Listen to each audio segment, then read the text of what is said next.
एक बार फिर से स्वागत है आप सबका मेरे YouTube चैनल पर। दोस्तों, आज बात करूंगा एट्रीशन को लेके। बहुत सारी मल्टीनेशनल कंपनी में जब भी हम लोग ट्रेनिंग कंडक्ट करने जाते हैं तो ये एक मेजर इशू हमें देखने को मिलता है कि सब लोग एट्रीशन को लेके बड़े परेशान हैं। चाहे स्मॉल स्केल इंडस्ट्रीज़ हो या कोई एंटरप्राइज हो, चाहे इंडियन बिजनेस हाउसेज हो या मल्टीनेशनल कंपनी हो, सारी कंपनीज में हमने एक ये कॉमन प्रॉब्लम देखी है कि एट्रीशन रेट मैनेज नहीं हो रहा। और एमएनसीज की बात करूँ स्पेशली, तो एमएनसीज में एट्रीशन रेट बहुत ज़्यादा आपको देखने को मिलेगा। तो ऐसा क्यों है और इसको हम मैनेज कैसे कर सकते हैं, प्लस इसको कंट्रोल कैसे किया जा सकता है। आज यही 2-3 पॉइंट्स आप लोगों से डिस्कस करूंगा। और ये फिर से मैं बता दूं कि हमारी एक प्रीमियम ट्रेनिंग का कंटेंट आप लोगों के साथ मैं शेयर करने जा रहा हूं। तो सबसे पहले मैं आपको बताऊं कि एट्रीशन किसी कंपनी में होता क्यों है। यहां पे एक कॉमन चीज आपको देखने को मिलेगी कि एट्रीशन और एम्प्लॉयज की लीव आपस में कोरिलेटेड है। और यहीं पे मिड लेवल मैनेजमेंट का रोल सबसे ज़्यादा इंपॉर्टेंट हो जाता है। उनको देखना पड़ेगा कि कौन सा एम्प्लॉय फ्रीक्वेंटली लीव्स पर जा रहा है, अलग अलग बहाने बनाकर लीव्स ले रहा है। कभी बुखार का बहाना, कभी घर में कोई प्रॉब्लम हो गई है, कॉन्टिन्यूसली लीव्स का उसका एक आपको ग्राफ दिखेगा। तो यहाँ पे मिड लेवल मैनेजमेंट को बहुत ही ज़्यादा इम्पॉर्टेंट रोल प्ले करना होता है, क्योंकि मोस्टली मैनेजर्स का हमने देखा है कि वो लोग एम्प्लॉय से तब बात करते हैं जब एम्प्लॉय ऑलरेडी अपना पेपर सबमिट कर चुका है रेजिग्नेशन का।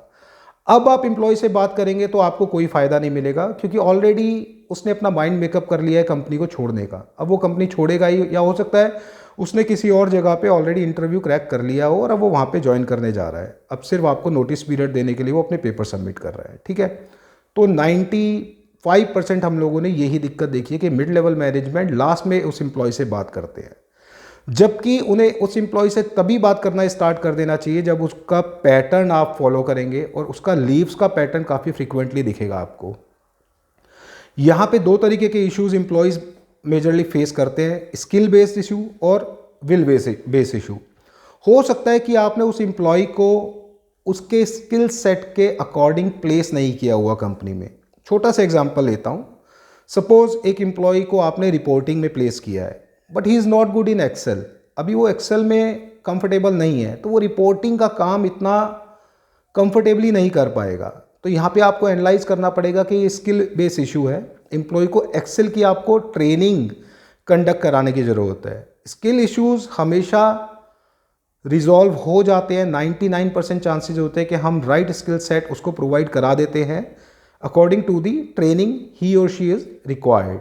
ठीक है, तो आपका स्किल बेस इशू रिजॉल्व हो जाएगा, एम्प्लॉय आपका कंफर्ट हो जाता है। ठीक है, अब वो उस रिपोर्टिंग के काम को आराम से कर सकता है कि because now he is good in Excel.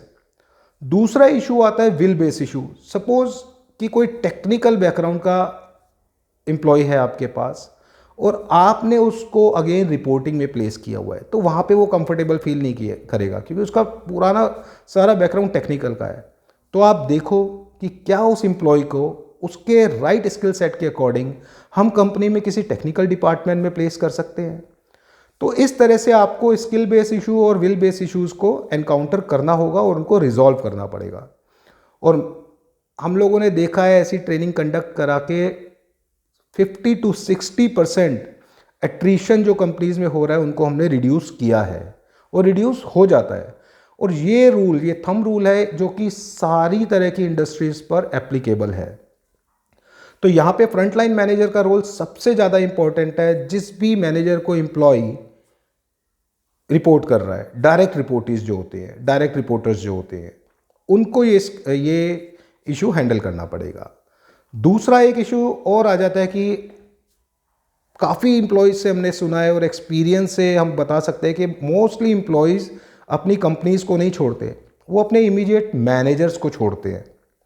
अपने इमीडिएट मैनेजर से वो परेशान होकर उस कंपनी को, उस ऑर्गेनाइजेशन से रेजिग्नेशन दे रहे हैं।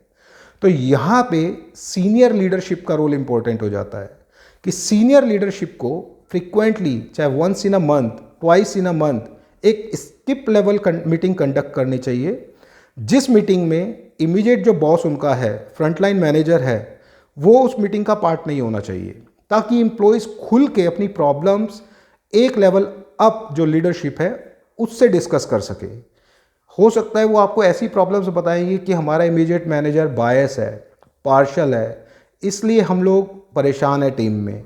हम जो लोग डिज़र्व कर रहे हैं ग्रोथ को, उन लोगों को ग्रोथ नहीं मिल रही है टीम में। तो यहाँ पे सीनियर लीडरशिप पिक्चर में आएगी और एम्प्लॉयज़ के सारे पॉइंट्स आप लिस्ट डाउन करो और अपने इमीडिएट जो उनका इमीडिएट मैनेजर है उनसे आप मीटिंग कंडक्ट करो और उनको बताओ कि आपकी टीम आपके साथ ये इश्यूज़ फेस कर रहे हैं। तो इस पॉइंट से भी आपका एट्रिशन काफ़ी मिनिमाइज़ हो जाएगा। तो ये